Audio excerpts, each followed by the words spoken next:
Baik, pada kesempatan kali ini kami bertiga akan membacakan kitab fikih berbahasa Melayu, yaitu Mabadi Ilmu Fikih, yang dikarang oleh Al-Hajj Muhammad Sarni bin Haji Jermani bin Haji Muhammad Siddiq. Di kitab ini kami akan membaca permasalahan tentang zakat. Bismillahirrahmanirrahim. Qala musannif rahimahullahu taala wa nafa'ana bi ulumihi fid dharain amin. Bab zakat, inilah bab zakat. Jadi zakat pertama itu adalah tentang zakat harta. Adapun harta yang diwajibkan untuk dizakati itu ada 7 menurut yang ada di dalam kitab ini. Pertama ada binatang, kedua emas dan perak, ketiga tumbuh-tumbuhan, keempat buah-buahan, kelima dagangan, keenam harta patakan atau yang didapat dari dalam tanah misalnya, dan ketujuh yaitu harta dulangan. Bagian yang pertama itu zakat binatang. Binatang-binatang yang diwajibkan untuk dizakati yaitu ialah unta, lembu, atau biasa kita kenal kerbau, atau orang Banjar biasanya mengenal hadangan. Selanjutnya itu kambing.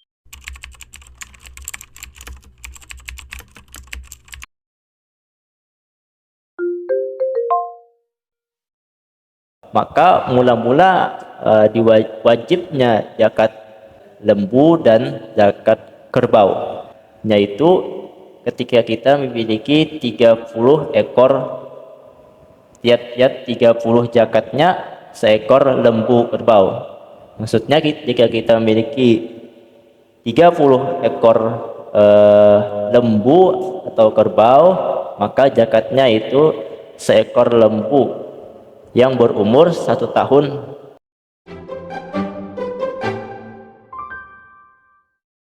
dan tiap-tiap 40 zakatnya seekor yang berumur 2 tahun.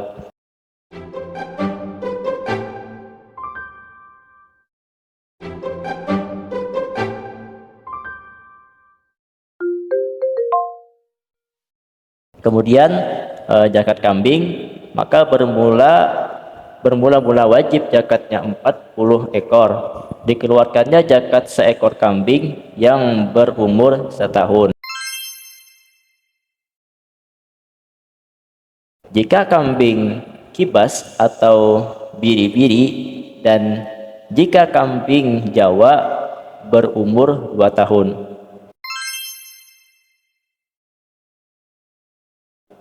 Dan hingga 120 ekor kita memilikinya satu, maka zakatnya 2 ekor kambing. Sampai 201 zakatnya 3 ekor. Sampai 400 maka zakatnya 4 ekor.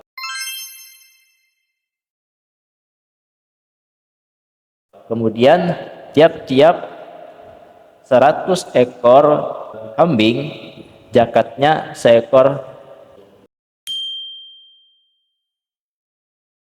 Nah, adapun syarat-syarat wajib zakat binatang tersebut ada 6 perkara. Yang pertama itu pemiliknya itu orang Islam, berarti orang Kristen tidak.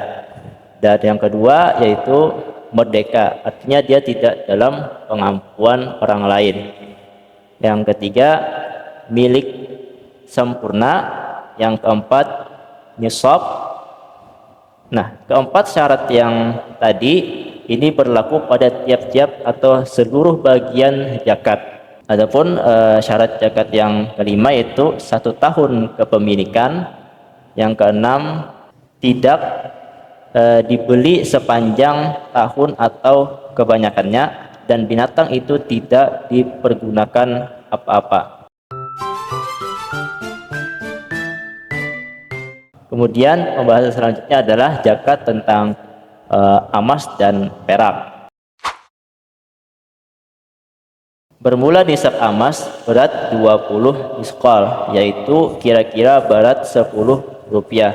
Maka dikeluarkan zakatnya sebagian dari 40 bahagian atau 1/40. Jadi nisab atau minimal emas yang bisa dijakati itu adalah sebanyak 85 gram, dan zakat yang dikeluarkan itu sebesar 2,5%. Misalnya kita memiliki 120 gram emas, maka zakat yang harus kita keluarkan adalah 2,5%, artinya 3 gram emas. Dan mula-mula nisab pirak berat 200 dirham atau kira-kira 58 rupiah setengah, maka dikeluarkan zakatnya itu seperti zakat emas tersebut. Jadi zakat perak ini sama seperti zakat emas. Kalau zakat emas tadi 2,5%, maka zakat perak tadi 2,5% juga.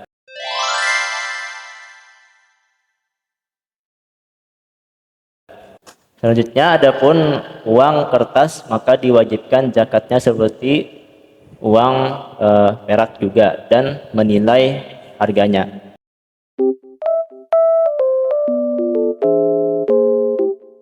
Selanjutnya adalah pembahasan tentang zakat tumbuh-tumbuhan. Tumbuh-tumbuhan yang diwajibkan zakat ialah yang hasilnya dijadikan makanan sehari-hari, misalnya seperti jagung, padi, kacang-kacangan, dan nisab dari zakat tumbuh-tumbuhan tadi itu 5 wisak, yaitu 300 gantang fitrah yang bersih daripada kulit.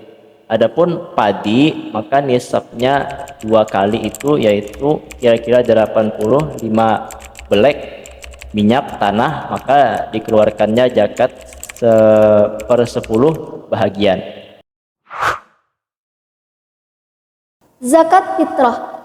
Diwajibkan fitrah atas tiap-tiap laki-laki dan perempuan yang memperdapati masa sebelum maghrib dan sesudahnya pada malam hari raya fitrah, yang lebih daripada hajatnya dan hajat orang yang wajib atasnya belanja pada malam hari raya dan siangnya, dan wajib pula atasnya seorang memfitrahi orang yang wajib atasnya belanja seperti istrinya dan anaknya yang belum balik.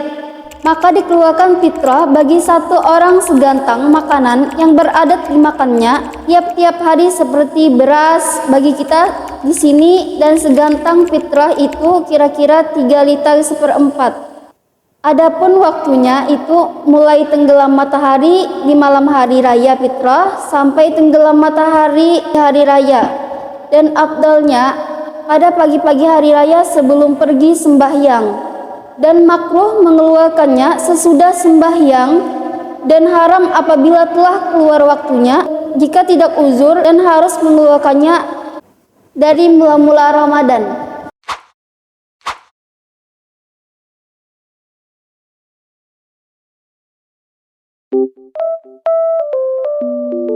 Kemudian pembahasan selanjutnya yaitu tentang membagikan zakat.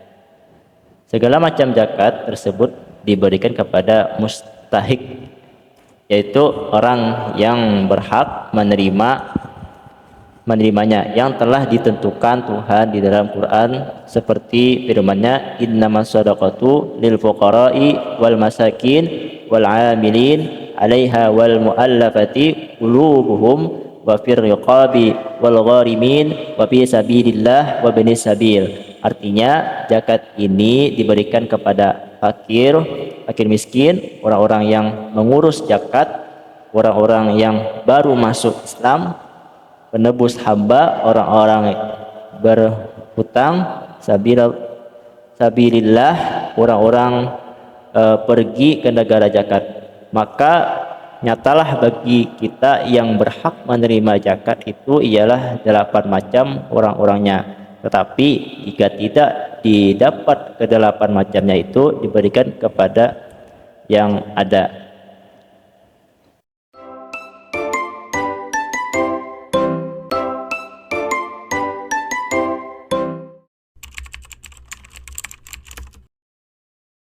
Perbedaan antara orang-orang fakir dan orang miskin. Kalau orang-orang fakir itu mereka tidak mempunyai gawean, dan tidak mempunyai juga harta. Dan sedangkan orang-orang miskin ini mereka mempunyai harta dan punya gawian tapi tidak mencukupi keperluan pengeluaran dari mereka. Adapun yang mengurusi tentang zakat itu dinamakan amil. Itu orang-orang yang ditentukan untuk mengumpulkan zakat dan membagikan zakat kepada orang-orang yang mustahik atau orang-orang yang membutuhkan di pengurusannya dan segala pegawainya. Orang yang baru masuk Islam, padahal keyakinannya masih lemah dalam agamanya atau telah kuat hatinya, tetapi ia dipandang mulia pada kaumnya, maka ia diberi zakat supaya tertarik hati mereka mengikutinya. Penembus hamba belian, yaitu hamba yang dijanjikan oleh tuannya, seperti katanya, kalau engkau dapat membayar kepadaku 1.000 rupiah dalam tempo 2 bulan, engkau merdeka. Ini tidak ada di negeri kita.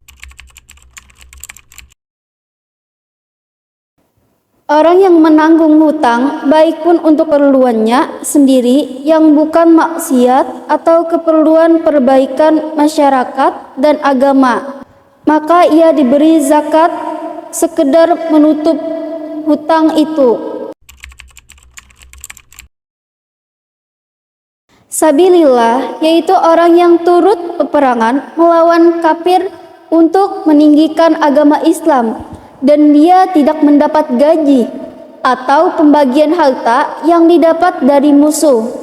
Ini tidak ada juga di negeri kita. Kata ulama, termasuk dalam sabilillah tiap-tiap orang yang mengerjakan untuk kepentingan agama, seperti membikin langgar, tempat sekolah agama, masjid-masjid, penuntut ilmu, penyiar agama, dan lain-lain.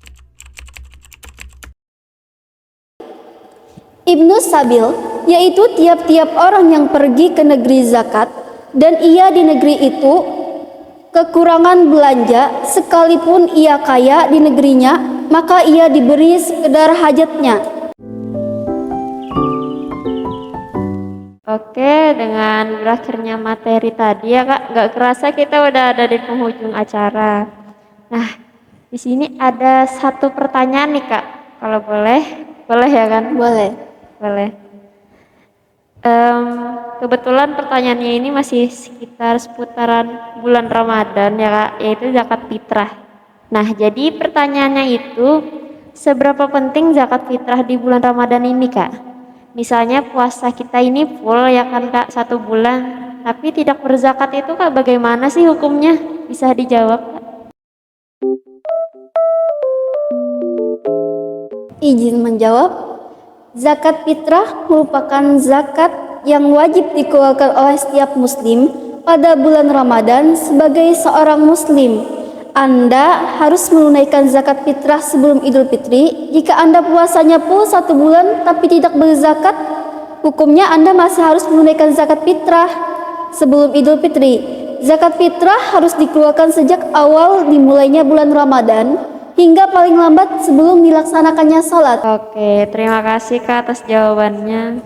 Ini mungkin itu saja yang dapat kami paparkan mengenai materi zakat. Dan di penghujung acara, saya Mayantika Putri Koirinisa sebagai pembawa acara dan pemateri 1 dan pemateri kedua. Saya Rizky Ananda.